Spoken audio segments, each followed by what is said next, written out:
Hello बच्चों, क्या हाल चाल। उम्मीद करते हैं आप सब बहुत अच्छे होंगे। आप सभी का स्वागत करते हैं आपके अपने इस प्यारे से चैनल और नन्हे मुन्ने से चैनल कॉन्सेप्ट ऑफ विद्या में। आज आपके लिए फिर एक नया वीडियो लेकर आया हूं। आज इस वीडियो में हम लोग क्या पढ़ने वाले हैं, तो आज हम लोग क्लास 10th साइंस का चैप्टर 3 जो कि है मेटल एंड नॉन मेटल, उसको हम लोग एक वीडियो में वन शॉट पूरे कॉन्सेप्ट को, जो भी एग्जाम पॉइंट ऑफ व्यू से जितने भी टॉपिक्स इस चैप्टर में आ रहे हैं उन सारे टॉपिक्स को कवर करेंगे, अच्छे से समझेंगे। साथ साथ मैं कॉन्सेप्ट बताते बताते जो भी इसमें इंपॉर्टेंट क्वेश्चन होंगे, जहां से बन सकता है, बोर्ड पूछ सकता है, वहां का इंपॉर्टेंट क्वेश्चन मैं आपको बताऊंगा। वहां पे मैं VVI लिख दूंगा, ठीक है, ताकि आप समझ जाइएगा जहां मैं VVI लिखूंगा वो इंपॉर्टेंट टॉपिक्स है, इंपॉर्टेंट क्वेश्चन है। साथ साथ मैं क्वेश्चन बना के भी लिखूंगा बोर्ड पे, उसको नोटिस कीजिएगा कि किस तरीके से क्वेश्चन बन सकते हैं, ठीक है। तो बिना किसी देरी के शुरू करते हैं। आइए मेरे साथ देखिए। सबसे पहले इस चैप्टर को समझने से पहले चैप्टर 3 को समझने, मेटल एंड नॉन मेटल, इसके नाम को पहले समझ लेते हैं। अच्छा, साइंस की भाषा में मेटल्स का मतलब या नॉन मेटल्स का मतलब आखिर होता क्या है?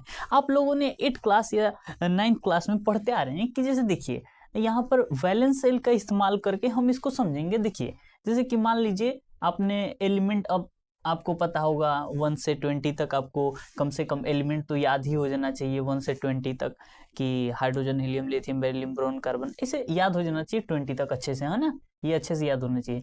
तो सोडियम का एटॉमिक नंबर कितना होता है? 11। सोडियम का एटॉमिक नंबर 11 होता है, ठीक है।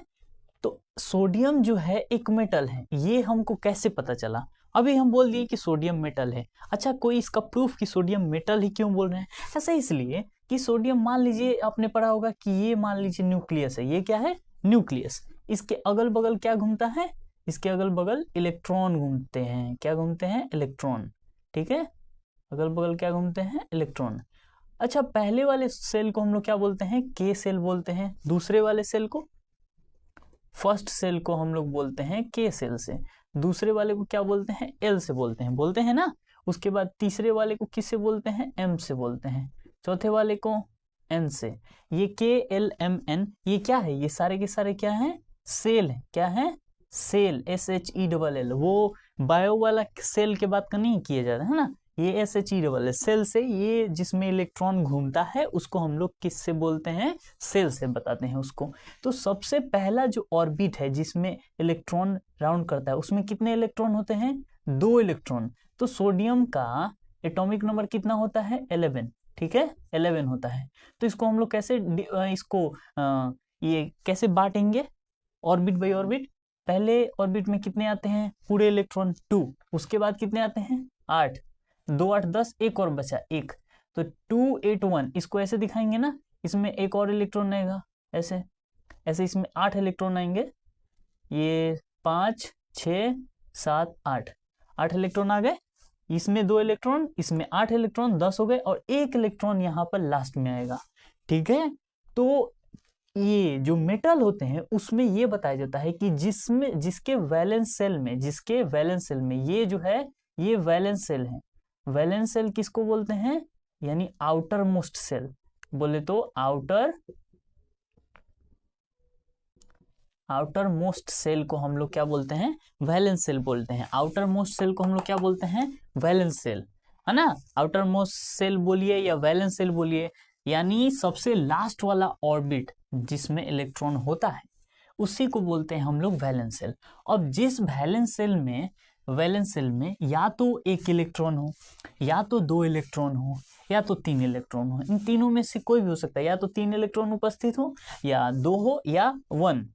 कितना भी तीनों में से कोई भी प्रेजेंट होगा तो हम बोलेंगे कि वो मेटल है। वो मेटल है कि लास्ट वाले वैलेंस सेल में, क्या फिर से रिपीट कर रहा हूं कि लास्ट वाले वैलेंस सेल में या तो 1 इलेक्ट्रॉन है, या तो 2, या तो 3, तो वो कौन सा हो जाएगा? वो मेटल बोला जाएगा। अगर लास्ट वाले सेल में 4 इलेक्ट्रॉन होंगे, या 5 इलेक्ट्रॉन होंगे या 6 या 7 इलेक्ट्रॉन होंगे, उसको हम लोग क्या बोलेंगे, उसको हम लोग बोलेंगे नॉन मेटल के नाम से। किस नाम से बोलेंगे, नॉन मेटल। तो समझ में आ गया कि रियलिटी में साइंस की भाषा में मेटल क्या होता है और नॉन मेटल क्या होता है। एग्जाम्पल में आपको पता है सोडियम, ये सोडियम आ जाएगा, मैग्नीशियम, एल्युमिनियम, ये जिंक आ जाएगा, कॉपर, ये सब के सब किस में आ जाएंगे, मेटल में आ जाएंगे। नॉन मेटल में कॉपर, ऑक्सीजन, नाइट्रोजन, ये फ्लोरीन, ये सब क्या है, गैस है, तो ये सब किस में आ जाएंगे, नॉन मेटल में। अब हम लोग एक चीज और नोटिस कीजिए यहाँ पर, हाइड्रोजन। हाइड्रोजन का कितना होता है, हाइड्रोजन का एटॉमिक नंबर कितना होता है, हाइड्रोजन का एटॉमिक नंबर, ये एटॉमिक नंबर है, हाइड्रोजन का एटॉमिक नंबर 1 होता है। तो अभी हम लोग ने पढ़ा कि मेटल जिसके लास्ट वैलेंस शेल में एक इलेक्ट्रॉन होगा उसको हम लोग मेटल बोलेंगे। तो क्या हम इसको ये बोलते तब तो इसको भी बोलेंगे हाइड्रोजन को, तो ऐसा बिल्कुल नहीं है। हम इसको मेटल नहीं बुलाते हैं, इसको मेटल हम लोग नहीं बुलाते हैं, और ना ही इसको नॉन मेटल बुलाते हैं, और ना ही इसको नॉन मेटल बुलाते हैं। इसको ये किसी ग्रुप का नहीं है, समझिए कि ना ही ये मेटल के ग्रुप का है, ना ही नॉन मेटल के ग्रुप के। इसको छठुआ बना के रखा गया, अलग बना के रखा गया है ना, ये ना ही मेटल वाले में आएगा, नॉन मेटल में आएगा, ठीक है। बावजूद इसके कि इसके लास्ट वैलेंस शेल में कितने इलेक्ट्रॉन है, 1 इलेक्ट्रॉन है, उसके बाद भी ये मेटल में नहीं आ रहा है, ठीक है। इतना हम लोग समझ लें। अब हम लोग 1 बाई 1 इसके फिजिकल प्रॉपर्टी में आएंगे। मैक्सिमम मेटल, ये मेटल नॉन मेटल के बीच 10 फिजिकल प्रॉपर्टी, 11, उससे भी ज्यादा हो सकते हैं, ऐसे बात नहीं है, उससे भी ज्यादा हो सकते हैं। हम लोग को जितना पढ़ना है मैक्सिमम 10 आपके सिलेबस में आएगा। जैसे कि हम लोग इस वाले में अभी 1 बाई 1 में आपको बता रहा हूँ, ठीक है। इतना तक समझ में आ गया है मेटल नॉन मेटल में डिफरेंस। अब देखिए फिजिकल प्रॉपर्टी, सबसे पहला फिजिकल प्रॉपर्टी क्या होता है कि मेटल जो होते हैं ना जनरली सॉलिड होते हैं। क्या होते हैं, मेटल जो होता है जनरली सॉलिड होते हैं। लेकिन एक एक्सेप्शन है, मरकरी को आपने देखा होगा, वो लिक्विड के रूप में होता है एट रूम टेम्परेचर। मरकरी जो होता है लिक्विड एट रूम टेम्परेचर। साथ में एक और एक्सेप्शन में आ जाता है गैलियम। एक्सेप्शन का मतलब होता है कि हम लोग तो बोल दिए कि मेटल सब सॉलिड होते हैं, जनरली सामान्य तौर पर मेटल सॉलिड होते हैं, लेकिन एक्सेप्शन का मतलब हो गया उससे अलग। उससे अलग का यानी वो सॉलिड नहीं होगा, वो कुछ दूसरा रूप होगा, लिक्विड हो गया, गैस। तो ये बोला जाएगा कि कोई एक एक्सेप्शन दीजिए। यहाँ पर क्वेश्चन पूछ लिया आपसे कि ऐसा कोई एग्जांपल दीजिए मेटल में जो कि लिक्विड होता है, तो मरकरी, गैलियम आप बोल सकते हैं, ठीक है। लिक्विड एट रूम टेम्परेचर पे वैसे भी क्वेश्चन पूछा जा सकता है। उसके बाद नॉन मेटल। नॉन मेटल क्या हो सकता है, ये सॉलिड भी हो सकता है, लिक्विड भी हो सकता है, और साथ साथ गैस भी हो सकता है, ये तीनों हो सकता है। सॉलिड का एग्जांपल क्या है, डायमंड। नॉन मेटल्स में सॉलिड का एग्जांपल डायमंड। डायमंड आपको अच्छे से पता होगा, कोहिनूर का हीरा, है ना। लिक्विड ब्रोमाइन, ये क्या है, लिक्विड के रूप में नॉन मेटल ब्रोमाइन, ये लिक्विड के रूप में ये होता है, इस स्टेट में होता है, लिक्विड स्टेट में। और एक गैस स्टेट में जैसे कि नाइट्रोजन, ऑक्सीजन, ये सारे एग्जांपल किसके हैं, नॉन मेटल जो है तीनों हो सकता है, लिक्विड भी, सॉलिड भी और गैस भी, ये सारा एग्जांपल लिखा हुआ है। अब आते हैं दूसरे पॉइंट पे जो कि है लस्टर। लस्टर, मेटल जो होता है वो लस्टर होता है, मेटल जो होता है वो लस्टर प्रॉपर्टी शो करता है। यहाँ पर लस्टर का मतलब होता है शाइनिंग प्रॉपर्टी, है ना, शाइनिंग प्रॉपर्टी शो करना। जैसे कि आप ये क्या बोलते हैं, सोना पे आप लाइट दीजिएगा, ये उसको ऐसे रगड़िएगा सोना पे या सिल्वर पे, तो क्या वो लाइट देगा, है ना, चमकता है, तो उस लाइटनिंग। तो लस्टर का मतलब एल से लस्टर, एल से लाइटनिंग, बिजली, तो याद रहा हो जाएगा ना, एल से लस्टर यानी साइन। पॉलिश, पॉलिश यहाँ इसलिए लिखेगा, उसको जो पॉलिश कीजिएगा तो क्या करो, चमकने लगता है। एक्सेप्शन इसमें भी है। इसमें क्या एक्सेप्शन है, लेड। लेड जो होता है ना, वो गोली, आपने देखा गोली, आप छोटे में खेले होंगे तो लेड जो होता है डल अपीयरेंस होता है, लेड का डल अपीयरेंस होता है। देखिए इसमें जो भी इंपॉर्टेंट क्वेश्चन इस फिजिकल प्रॉपर्टी में ज्यादातर यही आता है कि जनरली सॉलिड होता है, उसका एक्सेप्शन बताइए। अब यहाँ पर लस्टर होता है सारा मेटल, अब उसका ये एक्सेप्शन बताइए, तो लेड आ जाएगा, ठीक है। सबको समझ में आया। अब आते हैं आगे, जनरली डल और नॉन मेटल में आते हैं। मेटल लस्टर होते हैं, लेकिन प्रॉपर्टी ये नॉन मेटल वाले प्रॉपर्टी में आते हैं तो ये डल होते हैं।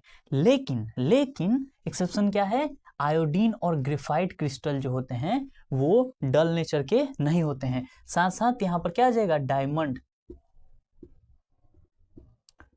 एक और आ जाएगा डायमंड।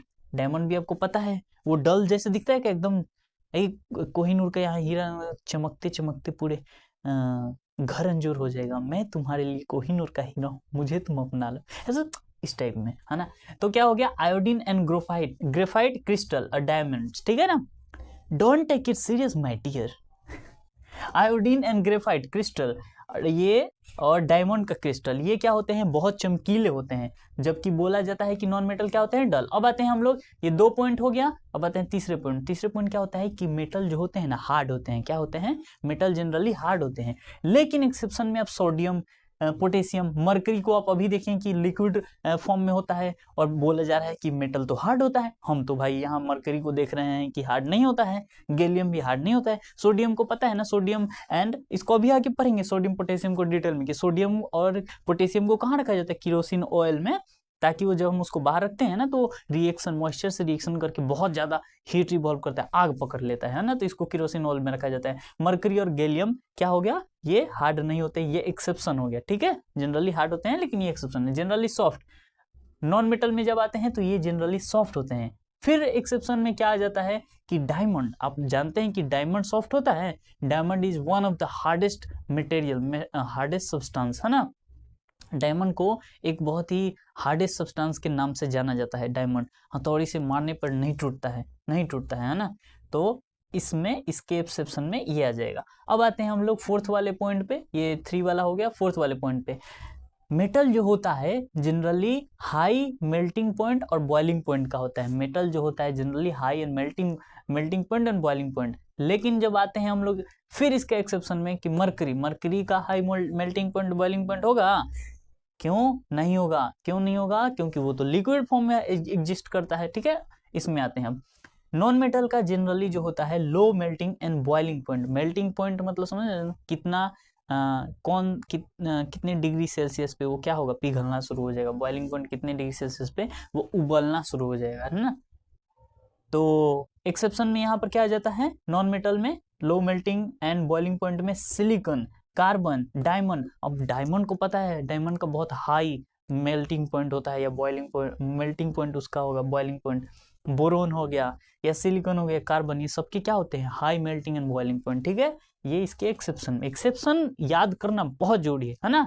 इसको अगर नहीं समझ में आए, एक इस वीडियो को दोबारा देखिए, इसमें कुछ समझाने वाला तो है नहीं, लेकिन इसका जो एक्सेप्शन में जो समझा रहा हूँ कि क्यों है ऐसे, वो याद करना जरूरी है, ठीक है। आते हैं फिफ्थ वाले पॉइंट पे, ये क्या है, हाई डेंसिटी। मेटल जो होता है, मेटल हाई डेंसिटी का होता है। डेंसिटी यानी कॉन्सेंट्रेशन, कोई चीज का कॉन्सेंट्रेशन। जैसे डेंसिटी का मतलब आप समझिए, एक बेंच है, आप क्लास में बैठे हुए हैं, एक बेंच है जिसपे 10 लड़के बैठे हैं और एक बेंच है जिसपे 3 लड़के बैठे हुए हैं, तो हम बोलेंगे कि एक बेंच जिसपे 10 लड़के बैठे हुए हैं उसका डेंसिटी ज्यादा है, मतलब कम, इतना जगह इतना ही है, लेकिन इस वाले में ज्यादा है, इस वाले में कम है, तो इसका ज्यादा डेंसिटी होगा, है ना। डेंसिटी का मतलब है कॉन्सेंट्रेशन कोई चीज का कितना है।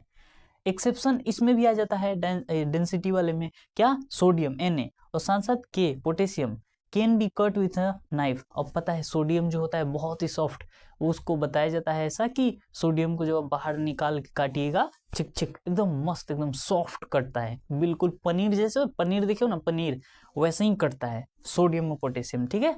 इसका लो डेंसिटी एक्सेप्शन क्या है, डायमंड। इसमें लो डेंसिटी का होता है कौन, नॉन मेटल जो होता है इसका लो डेंसिटी होता है, और डायमंड जो होता है एक्सेप्शन में आ जाता है कि डायमंड का डेंसिटी जो होता है वो लो थोड़ी ना होता है, बहुत हाई होता है। इस सब में अगर डायमंड आप आ जाता है, ज़्यादातर एग्जांपल में जब हम लोग एक्सेप्शन में आते हैं तो इसमें डायमंड आ जाता है।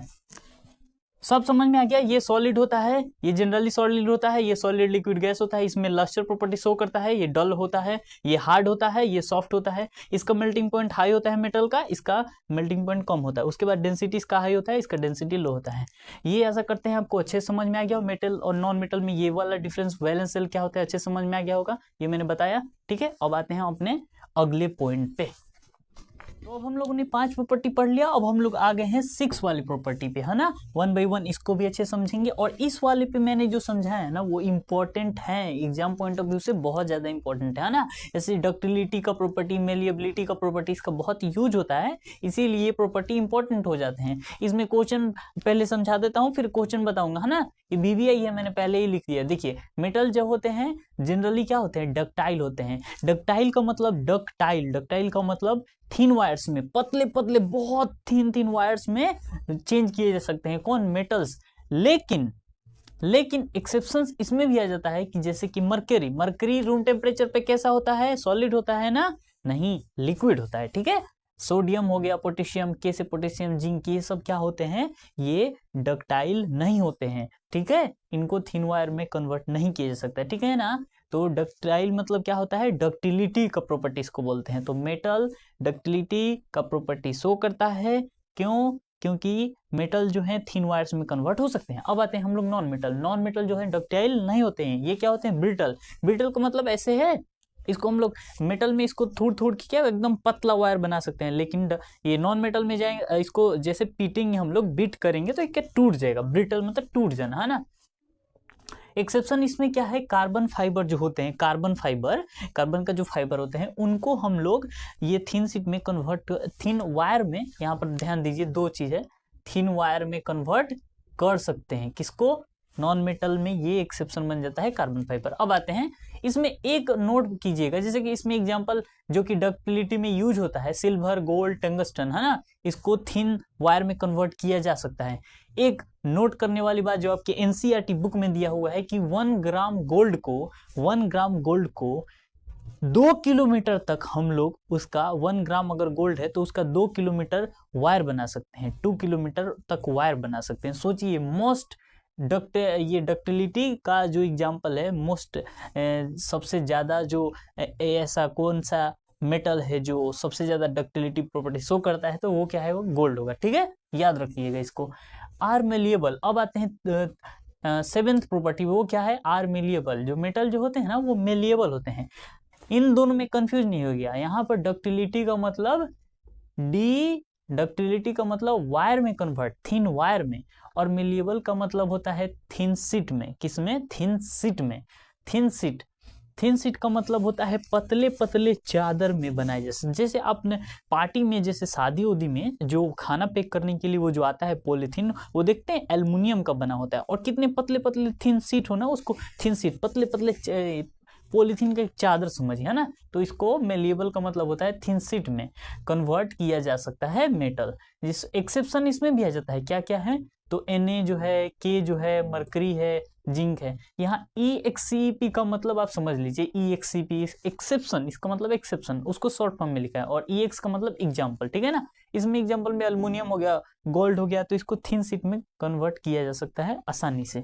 इसमें नहीं किया जा सकता है, ये ब्रिटल होता है ना, ये क्या होता है, ये ऐसे नहीं होता है, ये ब्रिटल होता है ना, ब्रिटल नेचर। अब आते हैं 8 वाली प्रॉपर्टी भी, ये भी इंपॉर्टेंट है कि मेटल जो होता है good conductor of heat and electricity. आप सभी जानते हैं मेटल जो होता है good conductor of heat and electricity. क्या ये मार्कर मेटल है? बिल्कुल नहीं है। इसको हम लोग इस पीटेंगे, ये गुड कंडक्टर ऑफ इलेक्ट्रिसिटी है? हाँ बिल्कुल नहीं है, हाँ नहीं बोल देना, है ना। तो ये गुड कंडक्टर ऑफ इलेक्ट्रिसिटी है, ये ऐसा कोई बोलेगा तो ये गुड कंडक्टर ऑफ इलेक्ट्रिसिटी नहीं है ना। उसके बाद जरा देखिए, बेड कंडक्टर ऑफ इलेक्ट्रिसिटी कौन आ जाता है? Non metal.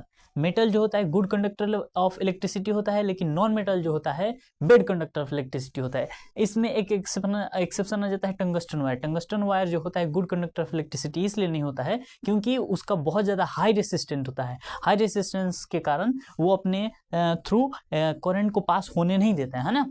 तो ये इसमें एक्सेप्शन में क्या आ जाता है? Tungsten wire. उसके बाद bad conductor of heat and electricity कौन? Non metal. इसमें भी क्या एक्सेप्शन है? ग्रेफाइट। ग्रेफाइट हम लोग जानते हैं, ये वाला ये एग्जाम में पूछता है कि which is the non metal which is a good conductor of electricity, है ना। तो ग्रेफाइट याद रखिएगा। साथ साथ ये क्या है? ग्रेफाइट जो है एक कार्बन का एलोट्रॉप है, कार्बन का एलोट्रॉप। एलोट्रॉप का मतलब कार्बन के अलग अलग फॉर्म होते हैं, जैसे कि डायमंड भी एलोट्रॉप है ना, ये ग्रेफाइट भी कार्बन का ही फॉर्म है। तो ये एलोट्रॉप है, कार्बन के अलग अलग रूप।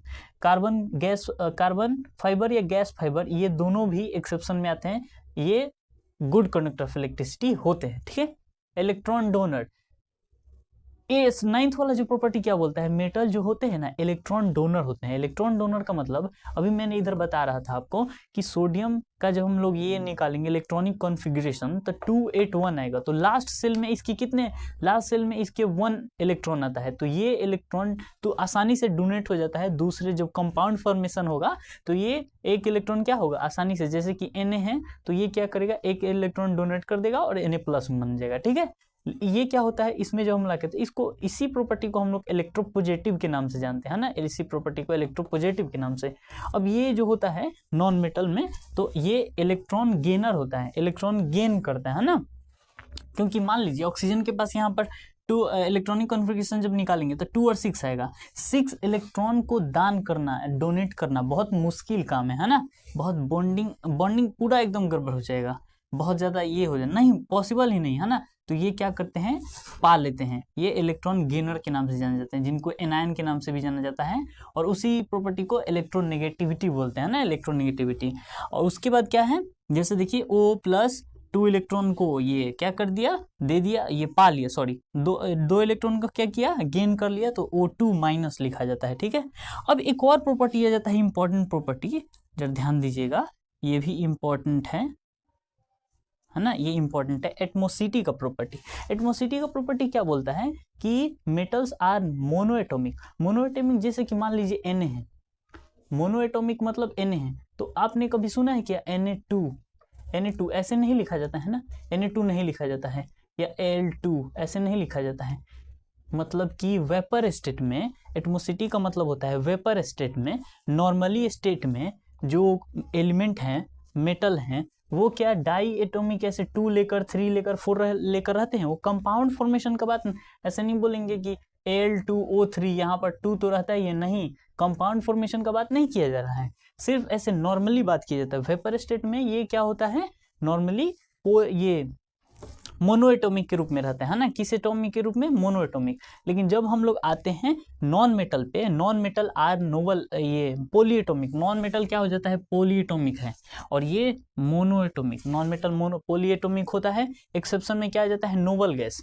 अब जैसे यहाँ पॉलीएटॉमिक कहने का मतलब, जैसे एग्जाम्पल में ऑक्सीजन देखिएगा कभी भी ऐसे रहता है, ऑक्सीजन वेपर स्टेट में यानी खुला में स्वतंत्र तरीके से ऐसे नहीं रह सकता अकेले, वो ये 2 ऑक्सीजन के साथ बॉन्ड बना के और O2 बन जाता है, ठीक है। वैसे ही नाइट्रोजन जो है N2 बन जाता है, समझ में, ये Cl है क्लोरीन तो Cl2 बन जाता है, इस टाइप में है ना। उसका एक्सेप्शन क्या है, तो हीलियम, नोबल गैस जितने भी है ना, जैसे कि इसमें He2 आप लोग नहीं सुनेंगे, He2 ऐसा कुछ नहीं होता है, डायरेक्ट He होता है, तो इसके एक्सेप्शन में आ जाते हैं He, Ne, Ar और Kr, है ना। तो ये नॉन मेटल के एक्सेप्शन में। अब हम लोग 1 by 1 अब केमिकल प्रॉपर्टी पढ़ना शुरू करेंगे, है ना, कि केमिकल प्रॉपर्टी में कि मेटल रिएक्ट विथ वाटर तो क्या होता है, metal react with dilute acid तो क्या होता है, फिर मेटल रिएक्ट विथ ऑक्सीजन तो क्या होता है, फिर metal react with metallic salt तब क्या होता है ना, 1 by 1। तो अब हम लोग पढ़ेंगे केमिकल प्रॉपर्टी, है ना। हमने सारे फिजिकल प्रॉपर्टी खत्म कर लिए, लगभग में हम लोगों ने 10 प्रॉपर्टी हम लोगों ने पढ़ा। अब हम लोग पढ़ेंगे केमिकल प्रॉपर्टी, 1 by 1 सारे प्रॉपर्टी को समझेंगे, ठीक है। तो शुरू करते हैं पहला प्रॉपर्टी से, जो कि है metal react with water, reaction करता है मेटल वाटर से, तो क्या होता है, ठीक है। इसको समझने से पहले सबसे पहले आपको रिएक्टिविटी सीरीज याद होना चाहिए, है ना, आपको रिएक्टिविटी सीरीज याद होना चाहिए। अगर नहीं याद हो रहा है आपसे रिएक्टिविटी सीरीज, तो मैंने शॉर्ट्स वीडियो डाला है जिसमें एकदम अच्छा सा ट्रिक बताया हुआ है कि कैसे आप रिएक्टिविटी सीरीज को जल्दी से याद कर लेंगे, जाके जरूर देखिए। ऐसे हम यहाँ पर भी मैं बता ही दूंगा, जैसे देखिए बहुत खुश हो रहे, अरे यार वीडियो नहीं देखना पड़ेगा, ये भी बता। देखिए सबसे पहला क्या होता है, करना से फिर करना, यहाँ करना, काम, सी से काम, मग, mg से मग, अल जन, से आ जाता है ऐसे, अलजन से, फिर fe, फिर साबुन, फिर पनीब, है ना। उसके बाद हाँ, कॉपर, हज, आज, औ, लास्ट में आ जाता है पीटी, ठीक है। तो सबसे पहले इसमें ये आप याद कर लीजिएगा, है ना, करना काम मग अलजन से, करना काम मग अलजन से, फिर साबुन पनीब, फिर साबुन पनीब, हाँ कॉपर हज आज औ। हाँ कॉपर हज आज औ पीटी, ठीक है, समझिए इसको पेटल, हाँ कॉपर हज आज औ पेटल, हाँ ठीक है। आगे देखिए यहाँ पर के एन ए, सबसे पहले हम जो रिएक्शन पढ़ेंगे इन दो मेटल का पढ़ेंगे के एन ए, क्योंकि ये मोस्ट रिएक्टिव होते हैं, ये जो होते हैं मोस्ट रिएक्टिव होते हैं ना, ये जो दो मेटल होते हैं मोस्ट रिएक्टिव होते हैं। उसके बाद हम लोग पढ़ेंगे सी ए को, है ना, सी ए भी इसी में आता है लेकिन वो उतना रिएक्टिव नहीं होता है, इससे लो में रिएक्शन करता है। उसके बाद हम लोग पढ़ेंगे एम जी को, है ना, उसके बाद हम लोग किसको पढ़ेंगे, एम जी को पढ़ेंगे, है ना, एम जी को पढ़ेंगे। उसके बाद इन तीनों को हम लोग साथ में पढ़ेंगे, ये इन तीनों को। उसके बाद यहाँ से ले करके यहाँ तक के जो एलिमेंट है ये do not react, do not react, reaction नहीं करते हैं। वाटर को हम तीन तरीके से करके रिएक्शन कराएंगे। ये पहला तो कोल्ड रखेंगे, वाटर को हम लोग या तो कोल्ड रख के रिएक्शन कराएंगे या तो उसको गर्म करके रिएक्शन कराएंगे, जैसे कि एमजी में होगा, और या तो हम स्टीम बना के, जैसे कि एल्युमिनियम में होगा, एल्युमिनियम जिंक और फेरन ये आयरन में, ठीक है ना। ये वाटर को हम लोग या तो कोल्ड रखेंगे, हॉट रखेंगे, स्टीम। अब देखिए ये डू नॉट रिएक्ट विथ ना ही हॉट वाटर, ना ही कोल्ड, ना ही हॉट और ना ही स्टीम, कोल्ड हॉट स्टीम। सी इसको समझिए सी, इसको H, इसको S, है ना। अब देखिए आते हैं वन बाई वन समझते हैं। सबसे पहले मोस्ट रिएक्टिव जो मेटल है दो के, ये पोटेशियम और सोडियम, इनको समझते हैं। ये जो दोनों मेटल होते हैं बहुत ज़्यादा रिएक्शन करते हैं, बहुत ज़्यादा रिएक्टिव होते हैं, ठीक है। रिएक्टिविटी स्टेज में सबसे पहले जैसे ही हम इनको वाटर में डालते हैं, जैसे ही हम इनको कोल्ड वाटर में डालते हैं, ये तुरंत ही रिएक्शन कर देते हैं, और रिएक्शन करने के बाद बहुत ज़्यादा large amount of heat release होता है। ये एक्सोथर्मिक होता है। एक्सोथर्मिक यानी ऐसा रिएक्शन जिसमें हीट रिलीज होता है। Exothermic is a such type of reaction in which large amount of heat is released after the reaction, है ना।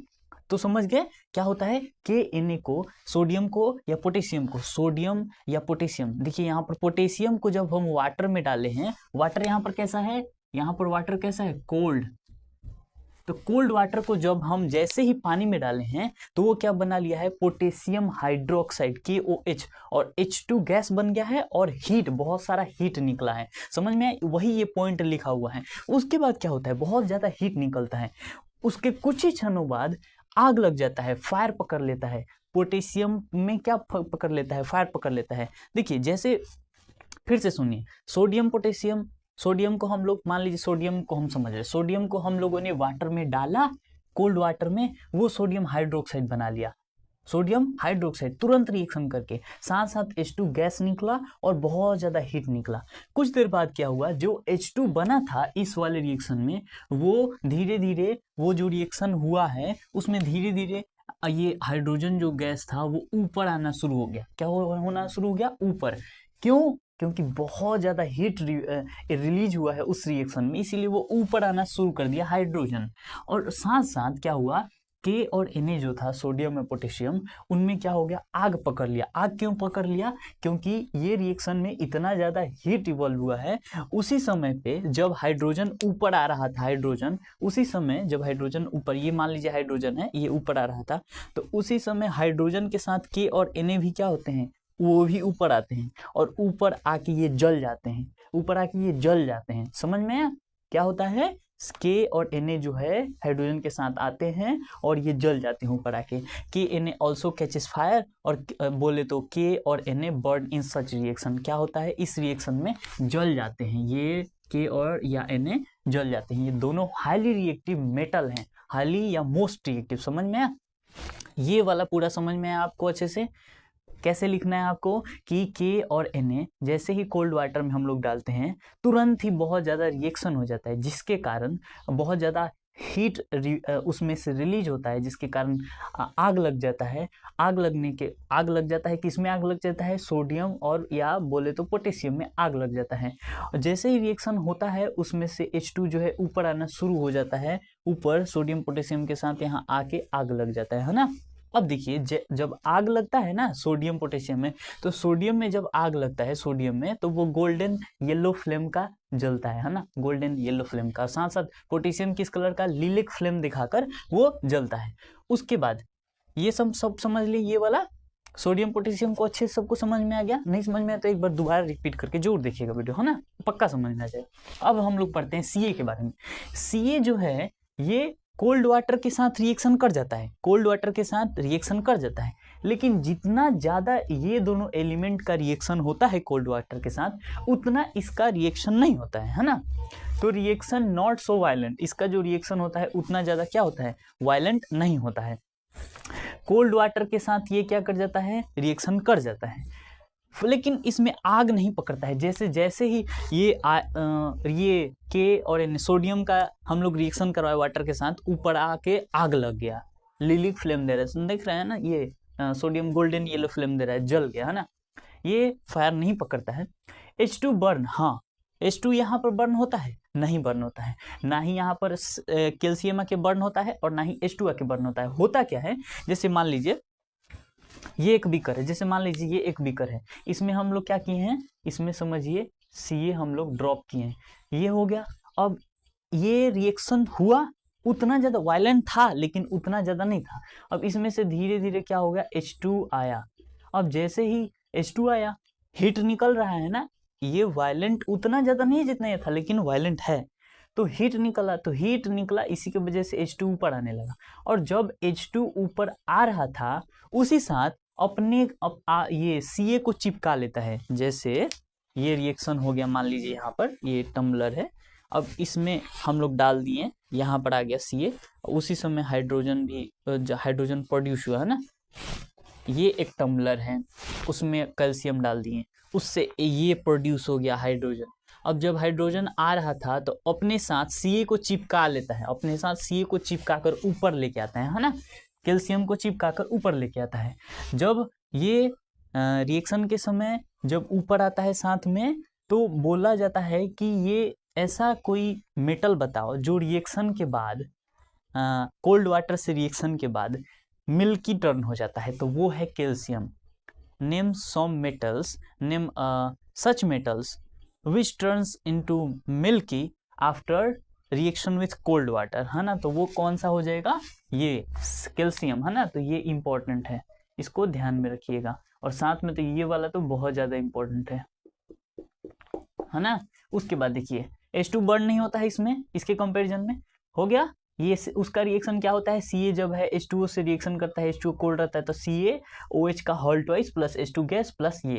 अब उसी में यहाँ पर मैंने लिखा हुआ है कि क्या होता है, H2 जो है rises upward in forms of bubbles, bubbles के फॉर्म में H2, कहीं पर भी H2 हाइड्रोजन गैस कैसे बाहर आता है, तो बबल्स के फॉर्म में, और stick with Ca with itself and hence Ca floats.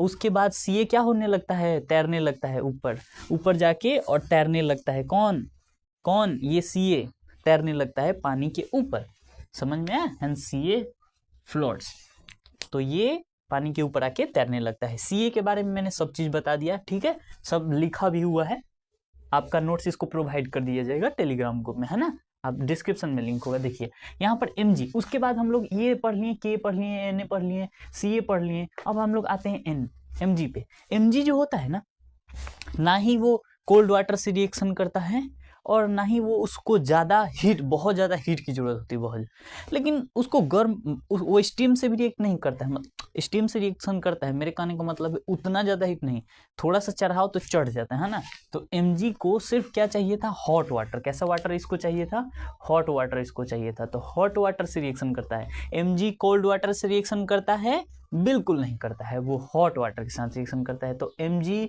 Plus H2O का जब रिएक्शन कराते हैं, हॉट होना चाहिए, तो MgOH बना लेता है और H2 गैस, ठीक है। तो यहाँ पर क्या बनता है, हाइड्रोक्साइड, मैग्नीशियम हाइड्रोक्साइड, यहाँ पर भी क्या बना था, पोटेशियम हाइड्रोक्साइड, सोडियम हाइड्रोक्साइड, है ना, इसको ध्यान रखना है। इसमें भी क्या बना था, कैल्शियम हाइड्रोक्साइड, है ना, समझ में। और यहाँ पर भी H2 गैस निकलता है, ये उतना ज़्यादा वायलेंट नहीं होता है रिएक्शन, कैल्शियम कंपेरिजन बहुत कम होता है, इसमें कोई फायर वार नहीं पकड़ता है। और Mg भी क्या होता है, फ्लोट होना शुरू हो जाता है, Mg स्टार्ट फ्लोट, ये जो है float on surface of water पे क्या करने लगता है, MgOH वाटर के सरफेस पे फ्लोट करना शुरू कर देता है। क्यों करता है? क्योंकि H2 जो है इसके इससे स्टिक होके ले आता है ऊपर, है ना।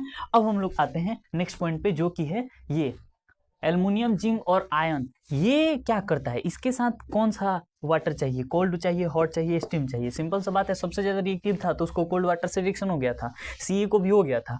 Mg जो था उसको हॉट वाटर की जरूरत पड़ा। उसके बाद Al एल्युमिनियम, जिंक और आयरन को हमको स्टीम की जरूरत होती है। ये क्या करते हैं? ये react with steam, not violent. ये वायलेंट नहीं होते हैं, ये स्टीम के साथ रिएक्शन करते हैं और वायलेंट नहीं होते हैं। फर्क क्या है इन दोनों में? ये सब में यहाँ पर ऑक्साइड का फॉर्मेशन होता है, इसको जरा नोट कीजिएगा। यहाँ पर क्या चीज का फॉर्मेशन होता है? यहाँ पर ऑक्साइड का फॉर्मेशन होता है। बाकी सब में हाइड्रोक्साइड का फॉर्मेशन हुआ है, लेकिन ये सब Al Zn आयन का जब रिएक्शन कराते हैं हम लोग वाटर से, तब क्या होता है? यहाँ पर ऑक्साइड का फॉर्मेशन होता है और H2 गैस तो निकलता ही है। ठीक है, इतना था, ये आपको अच्छे समझ में आ गया। फिर आपको पूछा जाएगा यहाँ पर क्वेश्चन कि Ca और KNa जब रिएक्शन करता है और Ca रिएक्शन करता है, दोनों में क्या फर्क है? फर्क ये है कि उसका रिएक्शन बहुत ज्यादा वायलेंट होता है, उसके कंपैरिजन में Ca का रिएक्शन उतना वायलेंट नहीं होता है, कोल्ड वाटर के साथ रिएक्शन कर जाता है। यहाँ पर पहले वाले में फायर पकड़ लेता है। हम किसका डिफरेंस बता रहे हैं? Ca और KNa का, ये दोनों का डिफरेंस बता रहे हैं, ये ऊपर वाला और ये वाला, कैल्शियम और सोडियम का। तो ये फायर नहीं पकड़ता है, लेकिन वो फायर पकड़ लेता है। H2 बर्न्स होता है था उसमें, लेकिन इसमें बर्न्स नहीं होता है। उसमें मिल्की का टर्न नहीं होता, कोई भी जो सॉल्यूशन था वो मिल्की टर्न नहीं होता था। इसमें कैल्शियम का फॉर्मेशन होने के कारण, कैल्शियम डरने के कारण रिएक्शन के बाद ये कैसा हो जाता है? मिल्की टर्न हो जाता है ना। ये अच्छे समझ में आ गया। तो चलिए अब हम लोग आते हैं कि मेटल रिएक्ट करता है एसिड से तब क्या होता है ना। हम लोग पढ़ लिए अच्छे से एकदम कि मेटल जब वाटर के साथ रिएक्शन करता है तब क्या होता है, और मेटल जब एसिड के साथ रिएक्शन करता है तब क्या होता है। देखिए ये वाला आप जो देख रहे हैं ना, ये इंपॉर्टेंट है, इसको जरा ध्यान से सुनिएगा कि मेटल जब एसिड से रिएक्ट होता है तब क्या होता है। मेटल जब डाइल्यूट मिनरल एसिड से रिएक्शन करता है, मिनरल एसिड का मतलब जो अर्थ क्रस्ट से निकाला जाता है। मिनरल एसिड का मतलब वो जो होता है ना, अर्थ के क्रस्ट यानी अंदर से खोद करके जब निकाला जाता है उसको मिनरल एसिड बोलते हैं। जैसे कि H2SO4 HCl ये मिनरल एसिड है। मेटल जब मिनरल एसिड से रिएक्शन करता है तो सॉल्ट बनाता है मेटेलिक सॉल्ट, और H2 गैस रिलीज होता है। साथ साथ हीट भी यहाँ पर निकलता है ना, हीट भी निकलता है। तो जैसे एग्जांपल में देखिए कि एल्युमिनियम जो है, ये H2SO4 से रिएक्शन किया तो Al2SO4 का whole thrice plus H2 gas निकला। वैसे ही सेम टू सेम। और ये ध्यान में रखना है कि मिनरल एसिड को हमेशा डाइल्यूट रखना है। DIL का मतलब डाइल्यूट का मतलब क्या होता है कि उसमें पानी का मात्रा हो। जैसे दूध में हम लोग क्या करते हैं, पानी डालते हैं ना, तो यानी डाइल्यूट का मतलब कॉन्सेंट्रेशन जो है ना उसको घटा दिए। कॉन्सेंट्रेशन क्या कर दिए? घटा दिए, है ना। कंसंट्रेशन का मतलब मैंने समझाया है, जरा ध्यान, पहले भी समझाया है, कुछ देर पहले हम लोग जब पढ़ रहे थे फिजिकल प्रॉपर्टी के बारे में, तो कंसंट्रेशन का मैंने समझाया है। कंसंट्रेशन का मतलब मान लीजिए 2 बेंच है, एक बेंच पे 3 बचे हैं और एक बेंच पे 10 बचे हैं, तो कंसंट्रेशन किस पे ज्यादा है? जिस पे 10 बचे, है ना। तो डाइल्यूट का मतलब समझ गए, डाइल्यूट का मतलब कंसंट्रेशन कम कर देना। तो हमेशा डाइल्यूट, ये इंपॉर्टेंट है, डाइल्यूट लिखना जरूरी है। Zn जो है डाइल्यूट H2SO4 के साथ रिएक्शन करता है तो ZnSO4 प्लस H2 गैस बनाता है। वैसे ही Mg भी वैसे ही करता है। अब इसमें ध्यान रखने वाली बात है, ये मैं बार बार बोल रहा हूँ कि आपको रिएक्टिविटी सीरीज याद करनी जरूरी है। अब जरा देखिए, यहाँ करना काम म गलजन से फिर साबुन पनीब, करना काम म गलजन से फिर साबुन पनीब, हाँ कपर हज आज औ पीटी, है ना। तो यहाँ पर क्या होता है, एक चीज और नोटिस कीजिए। यहाँ पर नोट करने वाली बात ये है कि ये जो रिएक्टिविटी पहले वाले में पढ़े ना कि ये KNa जो था इस मोस्ट रिएक्टिव था, फिर Ca भी रिएक्टिव था लेकिन उतना नहीं था, Mg जो था मीडियम में था, फिर Al Zn और Fe को ये स्टीम से रिएक्शन करता था, और बाकी जो बचे वो रिएक्शन नहीं करते थे, है ना। तो वैसे ही समझिए यहाँ पर जब आइएगा कि metal evolve in the reactivity series, इस रिएक्टिविटी सीरीज में liberate H2 gas when they react with dilute mineral acid. जो क्या होते हैं कि जो आपके रिएक्टिविटी सीरीज में जो ऊपर वाले एलिमेंट है, यहाँ हाइड्रोजन है ना, हाइड्रोजन से जितने ऊपर वाले ये सारे एलिमेंट है ना, जितने सारे एलिमेंट है ये रिएक्शन कर जाएंगे, किससे? डाइल्यूट एसिड से, डाइल्यूट मिनरल एसिड से ये वाले एलिमेंट रिएक्शन कर जाएंगे, इधर वाले रिएक्शन, ये वाले reaction do not react with acid, है ना। इधर वाले जो एलिमेंट है वो रिएक्शन नहीं करेंगे, ये जितने इधर मेटल हैं वो रिएक्शन कर जाएंगे, ठीक है। वही चीज ये नोट वाला, ये इंपॉर्टेंट है ना, यहाँ से पूछा जा सकता है कि अब जैसे मान लीजिए हम आपको बोल दिए कि Cu, एक क्वेश्चन आपके लिए यहाँ पर बताइए आप लोग कि Cu जो है H2SO4 से रिएक्शन करता है तो क्या बनता है, तो क्या बनता है CuSO4 प्लस H2 गैस। एकदम सही है, बिल्कुल गलत है, ये रिएक्शन होगा ही नहीं। CuH2SO4 से कैसे रिएक्शन करेगा, क्योंकि ये रिएक्टिविटी सीरीज में हाइड्रोजन से कम है ना, हाइड्रोजन के ऊपर वाले जितने एलिमेंट है ये वाले, इधर साइड वाले वो रिएक्शन करेंगे, तो ये रिएक्शन क्या होगा, नहीं होगा, नॉट हैपन दिस रिएक्शन, है ना, ये रिएक्शन नहीं होगा, है ना। ये हो गया। अब इसमें इंपॉर्टेंट क्वेश्चन एक आता है कि HNO3, मैं इसमें लिखा हुआ हूं कि इसमें जरा ध्यान से देखिए, when they react with dilute mineral acid, इसमें HNO को मैंने क्यों काटा हुआ, HNO का क्यों यूज नहीं करते हैं, तो यहाँ पर जरा देखिए, why did HNO does not evolve H2 gas with metal. HNO3 का हम लोग इसलिए यूज नहीं करते हैं। सबसे पहले ये देखिए, यहाँ पर मैंने लिखा है metal plus dilute mineral acid जब रिएक्शन करता है तो सॉल्ट प्लस H2 गैस बनाता है, H2 गैस बनाता है। वही जब हम लोग HNO3 का यूज कर देते हैं, HNO3 का, तो वहाँ H2 गैस निकलता ही नहीं है, तो क्या निकलता है, वो होता है यहाँ पर है, जैसे कि मेटल जब डाइल्यूट HNO3 से रिएक्शन करता है तो H2 गैस जैसे ही निकलता है ना, उसको HNO3 जो है ऑक्सीडाइज करता है। HNO3 स्ट्रॉन्ग ऑक्सीडाइजिंग एजेंट है, HNO3 जो है वेरी स्ट्रॉन्ग ऑक्सीडाइजिंग एजेंट, ये जो है HNO3 very strong oxidising agent है, जो कि H2 सप्लाई कर देता है। तो जो पहले H2 बना था ना गैस, O2 सप्लाई कर देता है, तो H2 पहले जो बना था ना, उसको O2 सप्लाई जैसे करता है तो क्या बन जाता है, वाटर बन जाता है, वाटर बन जाता है ना। इसीलिए H2 गैस जो पहले बना जैसे वो तुरंत ही ऑक्सीडाइज करके वाटर बना देता है, इसीलिए HNO3 का यूज नहीं करते हैं, है ना। मिनरल एसिड में सारा मिनरल एसिड नहीं, ये H2SO4 आएगा, HCl आएगा, HNO3 नहीं आएगा।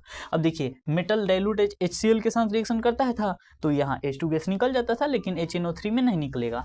एक और बात यहाँ पर मैंने लिखा हुआ है, इसको भी इंपॉर्टेंट है, हमने तो बताया, अच्छा जैसे मैंने बताया कि ये इधर वाले सारे एलिमेंट रिएक्शन करते हैं तो रिएक्शन कराएंगे, Ca को करा सकते हैं, Mg को करा सकते हैं, K को करा सकते हैं। यहाँ पर क्वेश्चन K का कोई हम रिएक्शन ही नहीं लिखे, N का, N इसलिए क्योंकि जब सोडियम पोटेशियम जब रिएक्शन पहले वाले में भी जब रिएक्शन करते थे ना मेटल जब वाटर के साथ, तो कितना ज़्यादा हीट रिवॉल्व होता था। इसमें भी जब सोडियम पोटेशियम रिएक्शन करते हैं ना एसिड से, तो बहुत ज़्यादा large amount of heat evolve होता है। इसीलिए मैंने नोट में लिखा है K और Na never ever used, never ever, ये कभी भी यूज नहीं किए जा सकते हैं एसिड से। जैसे मान लीजिए आपका दोस्त गया, सपोज डेट लाइब्रेरी, ये क्या बोलते हैं, गया रिएक्शन केमिकल लैब में रिएक्शन करवाने, और करवा दिया कि सोडियम और के पोटेशियम को, सोचा कि तुरंत रिएक्शन करना पड़ेगा, कम समय लगेगा, उसका जया रिएक्शन करेगा, पता चला वो भूत बन गया।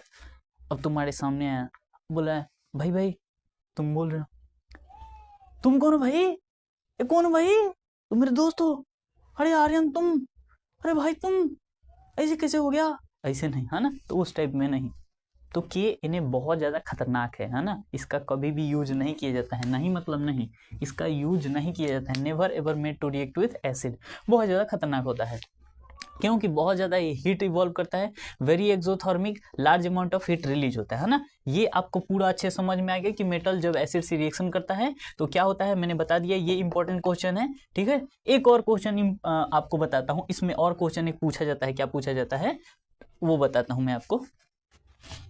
हाँ, तो ये वाला जो है ये सेकंड क्वेश्चन है। सेकंड क्वेश्चन क्या पूछा जाता है कि can we obtain H2 gas with dilute HNO3 ever, क्या हम लोग कभी भी, मैंने बताया कि HNO3 से हाइड्रोजन गैस नहीं निकाला जा सकता है, क्योंकि वो बहुत ही स्ट्रॉन्ग ऑक्सीडाइजिंग एजेंट है। वो जो H2 गैस निकलता है उसको तुरंत ऑक्सीडाइज करके उसको क्या बना देता है, वाटर बना देता है। तो क्या कभी भी हम लोग HNO3 से H2 गैस निकाल सकते हैं, कोई भी ऐसा मेटल है, ऐसा है?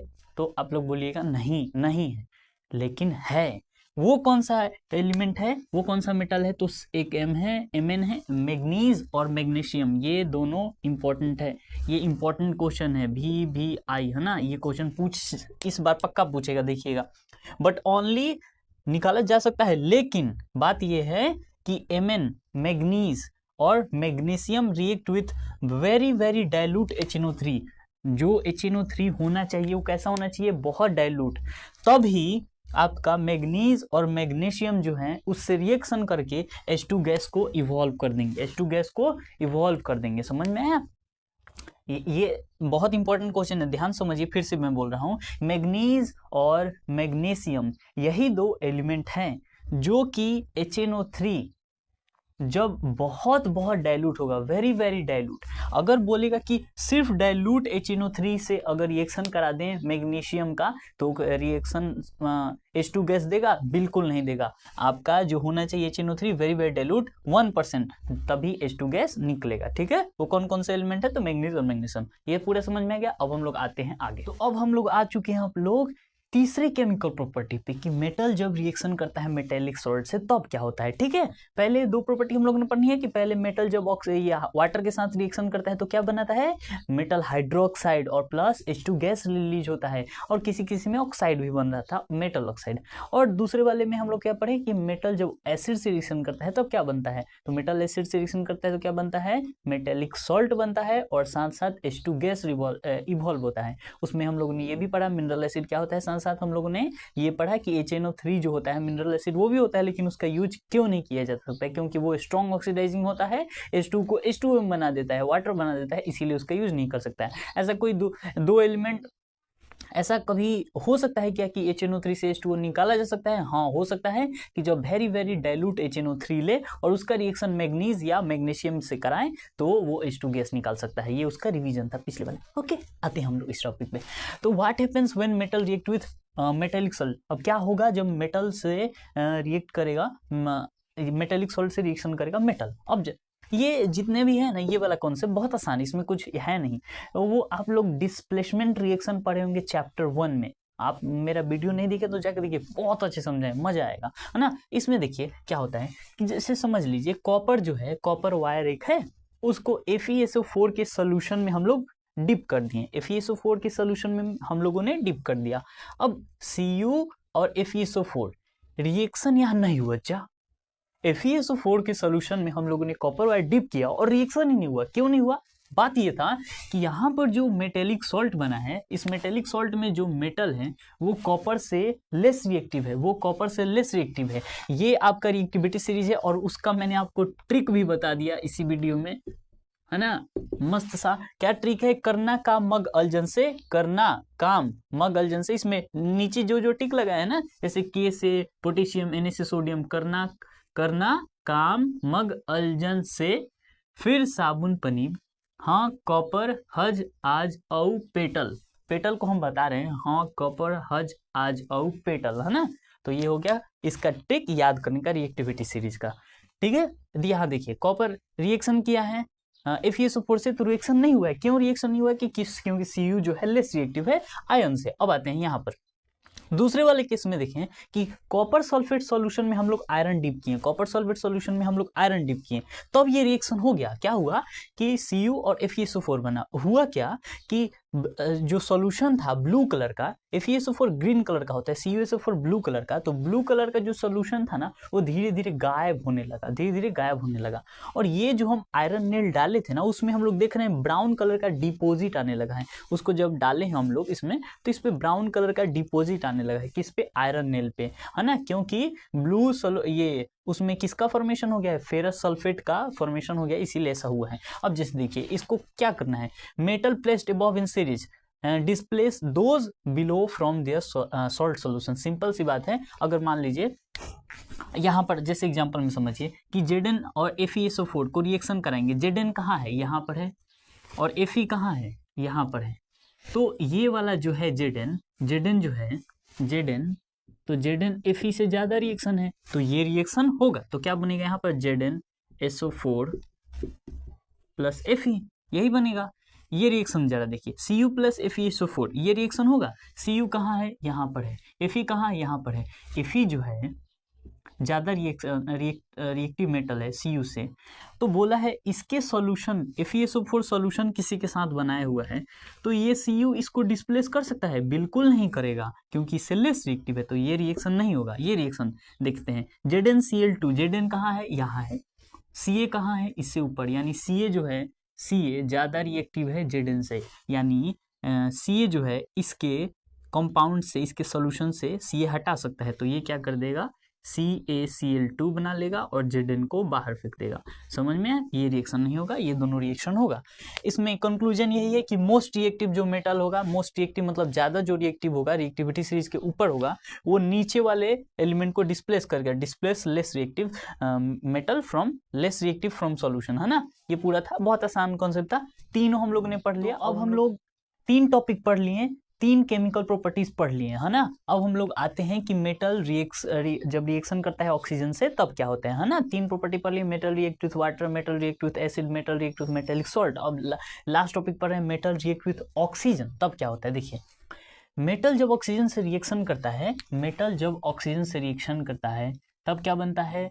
मेटेलिक ऑक्साइड बनता है। क्या बनता है? मेटेलिक ऑक्साइड बनता है। जैसे कि Cu जो है O2 से रिएक्शन किया तो क्या बना है? CuO। CuO यानी कॉपर ऑक्साइड, और ये कैसा कलर का होता है? Black colour. कॉपर ऑक्साइड क्या होता है ना, कॉपर ऑक्साइड जब ऐसे नॉर्मली रिएक्शन नहीं करता, उसको हीट देंगे ना तो रिएक्शन करके और ब्लैक कोटिंग बना लेता है कॉपर के ऊपर, कॉपर ऑक्साइड उसको बोलते हैं ना। तो उस ब्लैक कोटिंग को क्या बोलते हैं? कॉपर ऑक्साइड बन गया है। ये इसका सवाल पूछा जाता है ना। इसमें सवाल पूछा जाता है ये कॉपर जब ऑक्सीजन से रिएक्शन करता है तो किस कलर का कोटिंग बनाता है, तो आप समझिएगा ब्लैक कलर का कोटिंग बनाता है ना। उसके बाद देखिए यहाँ पर Al जो एल्युमिनियम जब ऑक्सीजन से रिएक्शन करता है तब क्या होता है? एल्युमिनियम से जब रिएक्शन करता है तो Al2O3 यानी एल्युमिनियम ऑक्साइड बनाता है, एल्युमिनियम ऑक्साइड बनाता है। और एल्युमिनियम ऑक्साइड यहाँ पर, और साथ साथ Mg का भी रिएक्शन देखिए, Mg प्लस O2 जब रिएक्शन करता है तो MgO। ये फर्स्ट चैप्टर में हम लोगों ने पढ़ा है MgO की। Mg को जब मैग्नीशियम रिबन को हम लोग खुले में हम लोग उसको जलाते थे तो कैसा फ्लेम निकलता था? व्हाइट फ्लेम निकलता था, white flame, dazzling white flame. और कैसा प्रिसिपिटेट बनता था? PPT, मतलब यहाँ पर PPT मैंने लिखा है व्हाइट प्रिसिपिटेट बनता था, है ना। यहाँ पर Al223 क्या है? Aluminium oxide. अब यहाँ पर Mg हो गया, L हो गया या Zn हो गया, इसका जो ऑक्साइड बनता है ना, तो इसका ऑक्साइड हमको फायदा देता है कब? क्योंकि जैसे आयरन है तो आयरन ही, जैसे कि आयरन है तो उस पे हम लोग, आयरन पे क्या करते हैं हम लोग? ये जिंक का कोटिंग चढ़ा देते हैं, ये एल्युमिनियम का कोटिंग चढ़ा देते हैं, जिससे क्या होगा? एल्युमिनियम अपना एक खुद का लेयर बनाने का, एल्युमिनियम ऑक्साइड जिसको बोलेंगे, जिस जो लेयर बना है उसको एल्युमिनियम ऑक्साइड बोलते हैं। और वो फर्दर ऑक्सीडेशन का मतलब उसमें जंक लगने से बचाता है आयरन को। किसका? एल्युमिनियम का कोटिंग चढ़ा देंगे या जिंक का, है ना, प्लेटिंग चढ़ा देते हैं, ठीक है। उसके बाद देखिए यहाँ पर नोट में मैंने क्या लिखा है कि Na जो सोडियम और पोटेशियम होता है ना, ये बहुत जल्दी ही रिएक्शन कर लेता है। किससे रिएक्शन कर लेता है? ऑक्सीजन से। React so vigorously with O2, oxygen से बहुत जल्दी रिएक्शन कर लेता है और आग पकड़ लेता है। समझिए यहाँ पर मैंने ऑक्सीजन रखा और तुरंत ही रिएक्शन करके आग पकड़ लेगा, है ना। तो बहुत ज़्यादा ये हार्मफुल हो जाएगा लोगों के लिए, इसीलिए इसको कहाँ रखते हैं हम लोग? ओपन में नहीं रखते हैं, इसको खुले में नहीं रखते हैं, इसको कहाँ रखते हैं हम लोग? केरोसिन ऑयल में डुबा के रखते हैं। तो ये इंपॉर्टेंट क्वेश्चन आपके लिए बन जाता है एग्जाम के लिए, इस बार पक्का पूछेगा ये कि सोडियम और पोटेशियम को ओपन में क्यों नहीं रखते हैं? तो because if they are kept in open it catches fire which harms us, so it is kept in kerosene oil, है ना। तो उसके बाद देखिए यहाँ पर एनसीईआरटी में एक और चीज दिया गया है, एम्फोट्रिक ऑक्साइड। क्या होता है एम्फोट्रिक ऑक्साइड? देखिए एम्फोट्रिक ऑक्साइड का मतलब ऐसा कोई मेटल ऑक्साइड। अब यहाँ पर ये क्या है? मेटल ऑक्साइड ही बन रहा है ना, मेटल ऑक्साइड, एल्युमिनियम ऑक्साइड बने, मैग्नीशियम ऑक्साइड या कॉपर ऑक्साइड, तो ये क्या है? सारे मेटल हैं तो मेटल ऑक्साइड बना है। तो metal oxide which react with both, ऐसा कोई मेटल ऑक्साइड जो कि दोनों से रिएक्शन कर जाता है। मेटल ऑक्साइड जो है, मेटल ऑक्साइड, अब जरा यहाँ ध्यान से देखिए, कहाँ लिखते हैं? हाँ, मेटल ऑक्साइड मैंने आपको नहीं बताया है। मेटल ऑक्साइड जो है कैसा प्रॉपर्टी शो करता है? बेसिक नेचर, है ना, बेसिक नेचर का प्रॉपर्टी शो करता है। और non metal oxide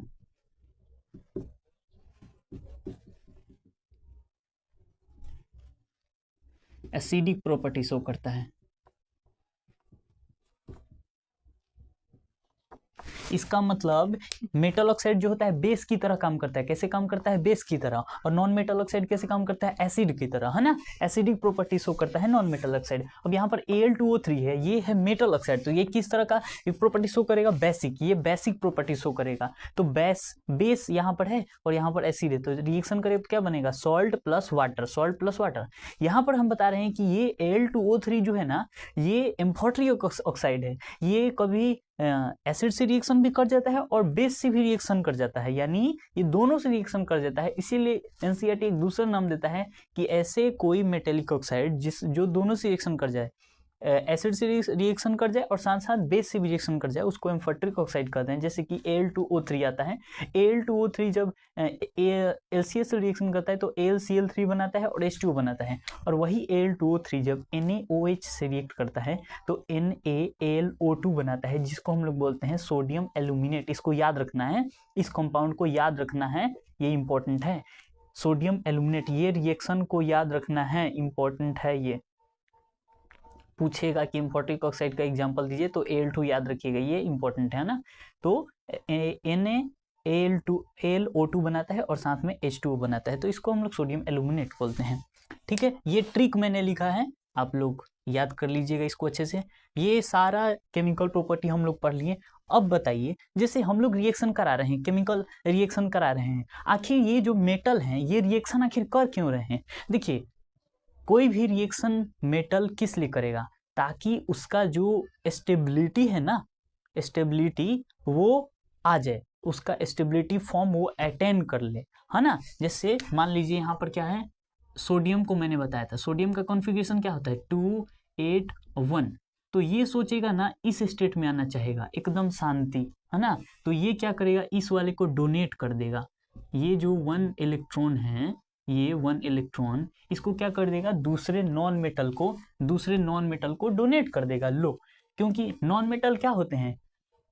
gainer of electron, gain करते हैं इलेक्ट्रॉन को, और मेटल क्या होता है? डोनर ऑफ इलेक्ट्रॉन, है ना। तो वो क्या करेंगे? इस इलेक्ट्रॉन को ले लेंगे। क्या करेंगे? इस इलेक्ट्रॉन को ले लेंगे, नॉन मेटल ले लेंगे, और ये अपना स्टेट में आ जाएगा, अब शांत रहेगा। वैसे ही क्या करते हैं, जैसे क्लोरीन है, क्लोरीन का कितना होता है? 2, 8, 10 और यहाँ 17 होता है ना, तो 8, 2, 10, यहाँ 7। अब 7 है तो ये क्या करेगा? मान लीजिए इसके पास ये देगा, तो ये इससे ले लेगा, ये सोडियम से ले लेगा, तो इसमें 1 हो गया। तो 2, 8 और लास्ट वाले 8। स्टेबल रहने के लिए लास्ट सेल में कितने इलेक्ट्रॉन की जरूरत होती है? 8। स्टेबल रहने के लिए लास्ट सेल में कितने की इलेक्ट्रॉन की जरूरत होती है? 8। अब 2 इलेक्ट्रॉन वाला भी होता है। सबसे पहले सेल में कितने होते हैं इलेक्ट्रॉन? 2 होते हैं। KLMN सेल होते हैं तो इसमें 2 होते हैं, बाकी इसमें 8, इसमें 8, इसमें 8, है ना। तो पहले में 2, फिर 8, 8। तो स्टेबल रहने के लिए लास्ट सेल में, यानी वैलेंस सेल जिसको बोलते हैं, या आउटर मोस्ट सेल, उसमें कितने इलेक्ट्रॉन की जरूरत होती है? 8। तो समझ गए ना कि कोई मेटल रिएक्शन क्यों करता है? ताकि स्टेबिलिटी अटेन कर सके, समझ में आया? इसीलिए वो रिएक्शन करता है नॉन मेटल से, है ना। बस ये हो गया आपको। अब हम आपको बताएंगे आयोनिक कंपाउंड। लास्ट टॉपिक बचा है, बस लास्ट टॉपिक।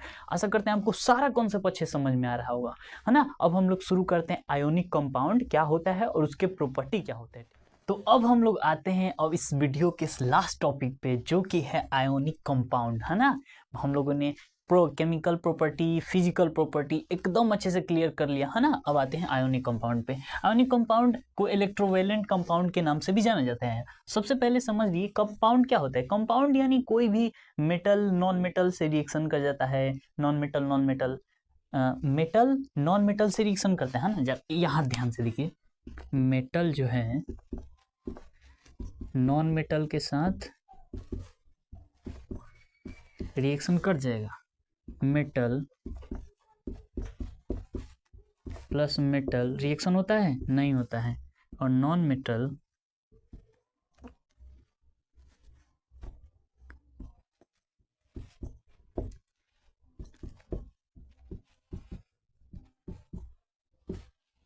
हाँ, तो यहाँ पर मेटल नॉन मेटल के साथ रिएक्शन कर जाता है, मेटल मेटल के साथ रिएक्शन नहीं करता है, कतई नहीं करता है ना। नॉन मेटल और नॉन मेटल के साथ रिएक्शन हो जाता है, ये वाला रिएक्शन दोनों होता है। नॉन मेटल से रिएक्शन कर सकता है, मेटल नॉन मेटल के साथ रिएक्शन कर सकता है, लेकिन मेटल मेटल से रिएक्शन नहीं कर सकता है ना। ठीक है, तो कंपाउंड क्या होता है, तो जब मेटल नॉन मेटल से रिएक्शन कर जाएगा, हमें ये कंपाउंड का बात कर रहे हैं ना, तो मेटल नॉन मेटल से रिएक्शन कर जाए, बहुत सारे NaCl आपने बहुत सारे पढ़े, सोडियम हाइड्रोक्साइड, सोडियम एल्यूमिनेट, अभी मैंने बताया एल्युमिनियम ऑक्साइड या कैल्शियम ऑक्साइड या Ca calcium hydroxide, sodium hydroxide, बहुत सारे कंपाउंड आपने इस वीडियो में पढ़ा।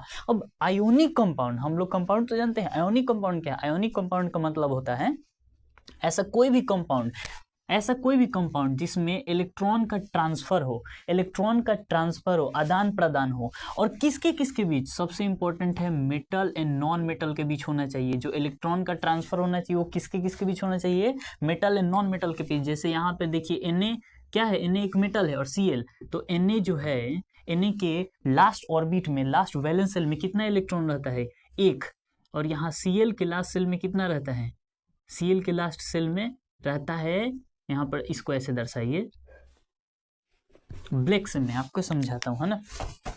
किधर